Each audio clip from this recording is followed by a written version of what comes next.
Hi friends, welcome to my Dwija. अगर आपका बच्चा ब्रेस्ट पे लैच नहीं कर पाता है तो फिर आपको क्या करना चाहिए। आई एम श्रेया शाह, मैं लैक्टेशन कंसल्टेंट हूँ and child birth educator.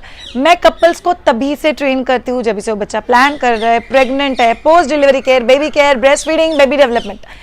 But अभी के लिए एक बहुत इंपॉर्टेंट क्वेश्चन जो बहुत सारे मदर्स मुझे पूछते हैं कि श्रेया, मेरे बच्चे ने तो कभी लैच ही नहीं किया, मेरे बच्चे को तो लैच करने में बहुत ज़्यादा तकलीफ हो रहा था, तो फिर एग्जैक्टली हम लोग क्या कर सकते हैं। एक बहुत इंपॉर्टेंट चीज़ जो आप लोग को खुद के ब्रेस्ट के साथ ऑब्जर्व करना है, आपके निपल्स कैसे हैं। अगर इन्वर्टेड निपल्स है, फ्लैट निपल्स है, तो उसके ऊपर हम लोग एक सेपरेट वीडियो कर चुके हैं, तो फिर उसके लिए शायद से आप लोग को निपल शील्ड का हेल्प लेना पड़ेगा। सी निपल शील्ड ये ऐसा चीज़ नहीं है जो आप 1-1.5 साल तक बच्चे को फीड के लिए यूज़ करोगे।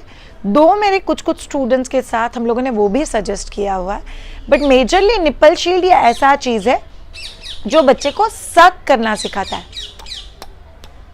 कई बार लोग बोलते हैं कि हम लोग बच्चे को ज़बरदस्ती मुंह में ब्रेस्ट दे तो देते हैं, बट बच्चा प्रॉपरली लैच कर ही नहीं पाता है, तो फिर एग्जैक्टली हम लोग को क्या करना चाहिए।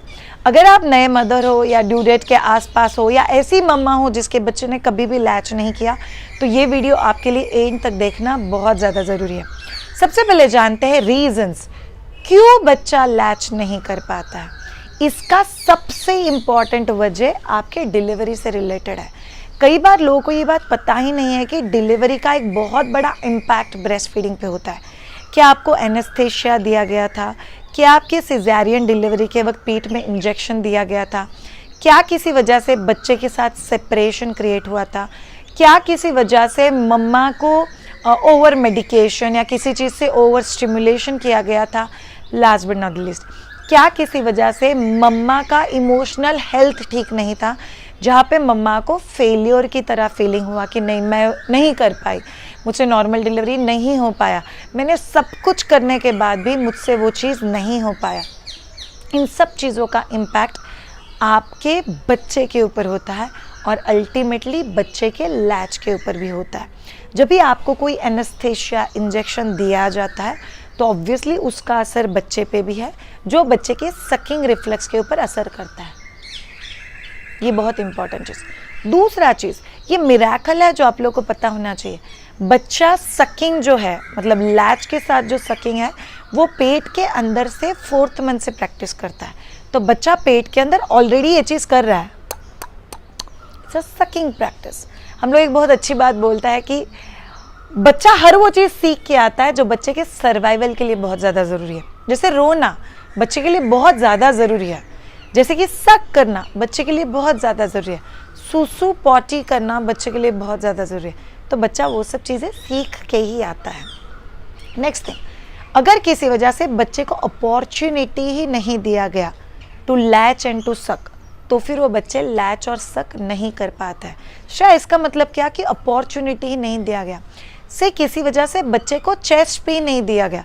नहीं माँ रेस्ट करिए, अभी प्लीज़ आप एक दिन बच्चे को पास में ही मत दो, बच्चे को ऊपर का दूध लेने दो, बच्चे को अपॉर्चुनिटी ही नहीं मिला। अगर किसी वजह से नहीं, हमारे यहाँ पे ना बॉटल देने का सिस्टम है, आप बच्चे को बॉटल से दूध दे दो, तो बच्चे को यहाँ पे ब्रेस्ट पे लैच करने का अपॉर्चुनिटी ही नहीं दिया गया। अगर किसी वजह से माँ और बच्चे में सेपरेशन है तो फिर भी अपॉर्चुनिटी नहीं मिला, तो बच्चे का लैच नहीं होने की ये सब चीज़ें हो सकती है वजह के तौर पे। अब जानते हैं सल्यूशन। शायद इसका एग्जैक्ट सल्यूशन क्या हो सकता है।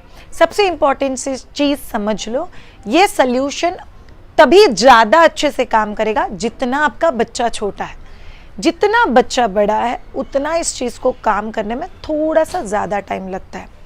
दूसरा चीज़, माँ का डिटर्मिनेशन और फैमिली सपोर्ट कितना ज़्यादा है। बिकॉज जब भी कोई माँ बच्चे को लैच सिखाना चाहती है तभी उसमें बहुत ज़्यादा पेशेंस भी लगता है, वो बहुत ज़्यादा टाइम कंज्यूमिंग प्रोसेस भी है, तो आपको फैमिली का सपोर्ट भी लगता है और माँ का भी पेशेंस लगता है।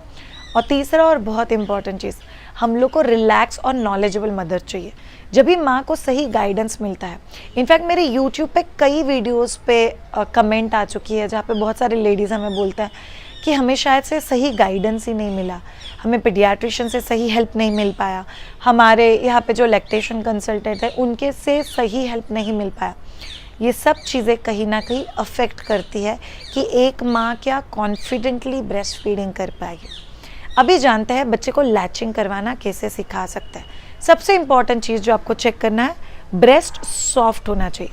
अगर ब्रेस्ट पत्थर की तरह कड़क है, एंगॉज है, तो बच्चे को लैचिंग सिखा पाना मुश्किल हो जाता है, बिकॉज बच्चे का ब्रेस्ट पे ग्रिप नहीं बैठता है, बच्चे के गम्स फिसल जाता है। तो एज अ थंब रूल आपको याद रखना है, आप जब भी बच्चे को ब्रेस्ट फीडिंग के लिए लो, आपका ब्रेस्ट हमेशा सॉफ्ट होना चाहिए। ऐसे जो कड़क हिस्सा है वैसे नहीं होना चाहिए, सॉफ्ट होना चाहिए। अगर आपका ब्रेस्ट सॉफ्ट है तो आप बहुत अच्छे से फीड कर पाओगे। दूसरा चीज़ आपको याद रखना है कि बच्चा निपल फीडिंग नहीं करना चाहिए। बच्चे का मुंह का जो लैंडिंग है, ये जो रिफ्लक्स है, ये बच्चों में होता है, उसमें कोई टेंशन नहीं है। सिर्फ आपको आपके ब्रेस्ट को उस हिसाब से होल्ड करना है ताकि बच्चे के मुंह का लैंडिंग ब्राउन एरिया पे हो, और फिर बच्चा, मुझे कई लोगों ने बोला है कि श्रेया मेरे बच्चे को मैं लैच तो करवा देती हूँ बट मेरा बच्चा वहाँ पे सक ही नहीं करता। अगर आपके बच्चे को बॉटल का आदत है तो बच्चा ब्रेस्ट पे सक करने में बहुत दिक्कत देता है। तो अगर आप लोग को पॉसिबल हो तो बॉटल को स्किप कर दो, कटोरी चम्मच से अगर आप लोग दूध पिलाओगे तो तभी बच्चे काफ़ी हद तक लैच करना सीख जाते हैं।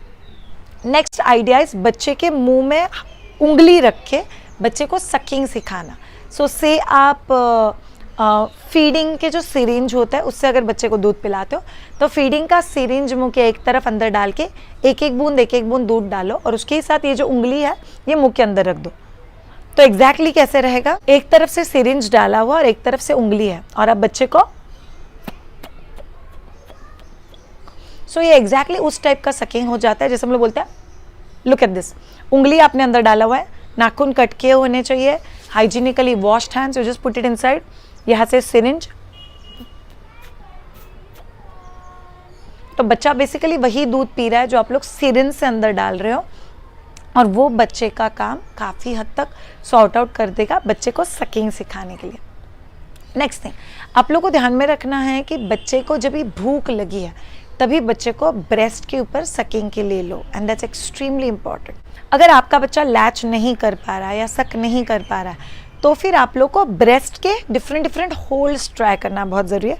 जैसे कि आप सी होल्ड में पकड़ सकते हो, सीजर होल्ड में पकड़ सकते हो, और डाउनवर्ड सी में पकड़ सकते हो, या वर्टिकल वी में ब्रेस्ट को पकड़ सकते हो। सो ब्रेस्ट को होल्ड करने के अलग अलग तरीके अगर आप लोग यूज़ करोगे तो बच्चा कई बार अलग पोजिशन में लैच बहुत अच्छे से कर लेता है।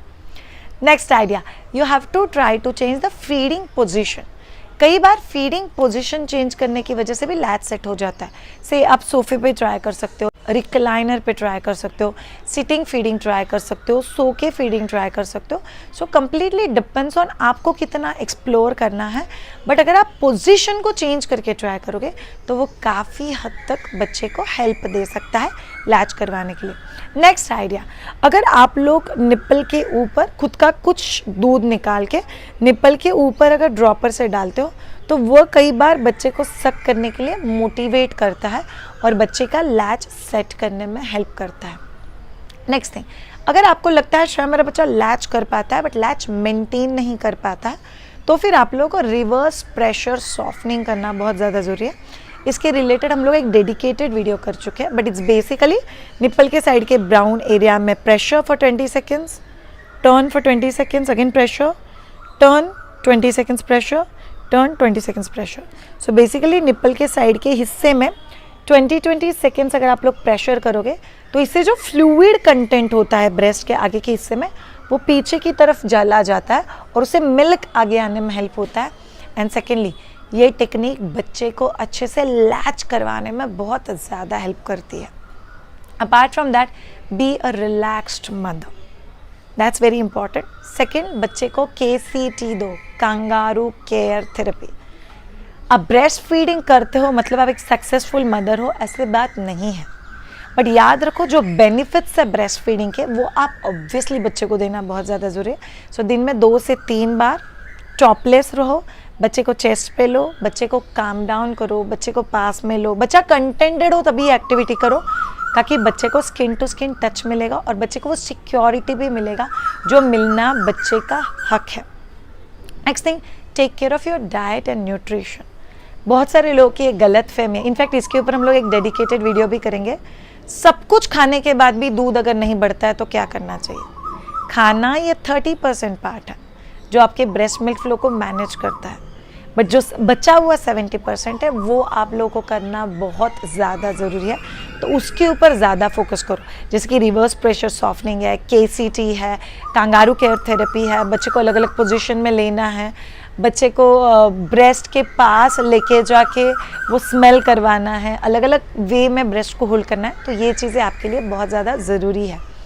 एंड इंश्योर दैट आपका फैमिली एनवायरनमेंट बहुत ज़्यादा सपोर्टिव रहे, तो ये आपको मोटिवेटेड रखने में हेल्प करेगा। मम्मा लास्टली याद रखो, अगर आप इस जर्नी में काफ़ी दूर आ चुके हो, आपका बच्चा 6 महीने का है, 7 महीने का, और बच्चे ने कभी भी लैच नहीं किया, मैं नहीं चाहती कि आप लोग ये वीडियो देख के कोई भी गिल्ट में जाओ। एक चीज़ खुद को बता दो, आप वो हर चीज़ करते हो जो आपको पता है आपके बच्चे के लिए बेस्ट है, इसीलिए आप आपके बच्चे के लिए सबसे बेस्ट मम्मा हो, and that's it. Breast feeding कर पाओ तो भी, और किसी वजह से नहीं हो पाया तो भी, प्लीज़ खुद को जज मत करो। Thank you so much all of you. अगर आपको ये वीडियो अच्छा लगा हो तो चैनल को सब्सक्राइब ज़रूर करना। अगर आपको मुझसे ट्रेन होना है तो get in touch with us on www.myduja.com। अगर आपको हमारे वीडियोज़ अच्छे लग रहे हैं तो कमेंट में लिख के हमें ज़रूर बताना कि आपको इस वीडियो से जो भी आपको नॉलेज मिला, क्या उससे आपको कुछ फ़ायदा हुआ। Thank you so much all of you. Have a great time and bye.